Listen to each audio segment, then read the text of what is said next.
தமிழ்நாடு கேடர்னு வச்சுக்கோங்க.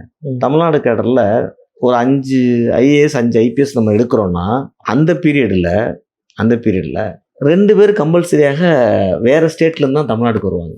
இந்த 5 பேரும் தமிழ்நாட்டு பையனாக இருப்பான், ரெடியாக இருப்பான், பாஸ் பண்ணியிருப்பான் ரேங்க் வச்சுட்டு. ஸோ அவன் 5 பேரையும் தமிழ்நாடு ஐஏஎஸ் போட மாட்டாங்க, இப்பயும் போடுறதில்ல. இப்பயுமே அதாவது 4ல் 4 பேர் இருந்தால் அப்போ 2 போட்டாங்க, 50-50. அப்போ 4 ஐஏஎஸ் வேகன்சியில் 2 ஐஏஎஸ் வேகன்சி தான் தமிழ்நாடு பையன் ஃபில்அப் பண்ணுவான், 2 பேர் இந்தியாவில் ஏதோ ஸ்டேட்லேருந்து வருவான். ஸோ அஸ்ஸாம்லேருந்து ஒருத்தன் எங்கள் ஐஏஎஸ் தமிழ்நாடு கேடுறான் ராமேஸ்வரம் போய் உட்காந்துரும். ஸோ என் ஸ்டீல் ஃப்ரேம் வச்சு நான் எங்கேருந்து அஸ்ஸாம் பையனை ஒரு இந்தியன் கான்டெக்ட்ல ராமேஸ்வரத்தில் உட்கார வைக்கிறேன். இப்போ 4மே நான் ஐஏஎஸ் தமிழ்நாடு கேடுற கொடுத்தேன்னு வச்சுக்கோங்க, 4 பேர் தமிழ்நாடு பையன் இங்கே உட்காந்துட்டு இருப்பான். அவனுக்கு இந்தியன் கான்சியஸ் எங்கேருந்து வரப்போகுது? இங்கே நடக்கிற விஷயத்தை இந்தியன் கான்டெக்ட்ல யார் பார்க்க போறா? தமிழ்நாடு கான்டெக்ட்ல தான் பார்ப்பாங்க. ஸோ இந்த மாதிரி யோசிச்சு அந்த மாதிரி ஒரு கேடர் அரேஞ்ச்மெண்ட் நான் சொல்றது. ஸோ ஸ்டீல் ஃப்ரேம் அப்படின்னா ஒரு இந்தியன் கான்டெக்ட்ல கொடுக்கறது in every inch of administration. இதெல்லாம் பண்ணது வல்லபாய் பட்டேல்.